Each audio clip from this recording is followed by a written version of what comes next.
നമസ്തേ പ്രിയമുള്ള പ്രേക്ഷകരെ, നാം ഇവിടെ ചർച്ച ചെയ്യുന്നു ശ്രീ മേൽപ്പത്തൂർ നാരായണ ഭട്ടപാദനാൽ വിരചിതമായ ശ്രീമൻ നാരായണീയത്തിലെ പ്രഹ്ലാദചരിതമെന്ന 24-ാമത്തെ ദശകത്തിലെ 9-ാമത്തെ ശ്ലോകം.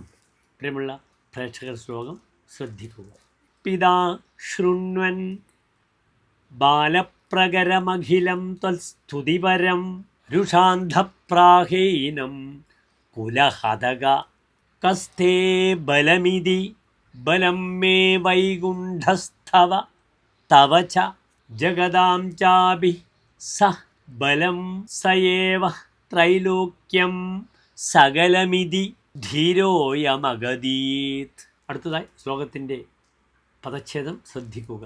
പിത ശൃണ്വൻ ബാലപ്രകരം അഖിലം ത്വസ്തുതിപരം രുഷാന്തഃ പ്രാഹ യേനം കുലഹതക കഹ തേ ബലം ഇതി ബലം മേ വൈകുണ്ഠഃ തവ ച ജഗദാം ച അഭി സഹ ബലം സ ഏവ ത്രൈലോക്യം സകലം ഇതി ധീരഃ അയം അഗതീത്. ഇനി ശ്ലോകത്തിൻ്റെ അന്വയം ശ്രദ്ധിക്കുക.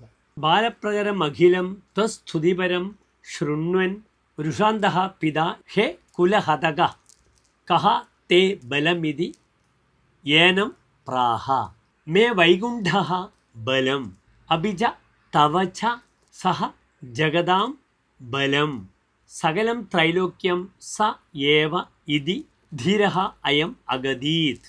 അടുത്തതായി പ്രസ്തുത സാരാംശം ശ്രദ്ധിക്കുക.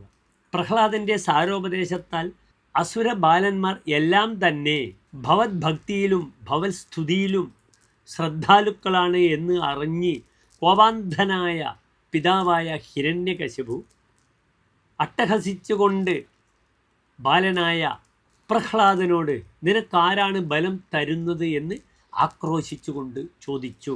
ബാലനായ പ്രഹ്ലാദനാകട്ടെ, എനിക്ക് ബലം വൈകുണ്ഠനാണ്, അങ്ങേക്കും ഈ സമസ്ത ലോകത്തിനൊക്കെ തന്നെയും അദ്ദേഹം തന്നെയാണ് ബലം, 3 ലോകങ്ങളിലും ബലവാനായി അദ്ദേഹം തന്നെയാണ് എന്ന് ധീരമായി തൻ്റെ പിതാവിനോട് മറുപടി പറയുകയും ചെയ്തു എന്ന് സാരം.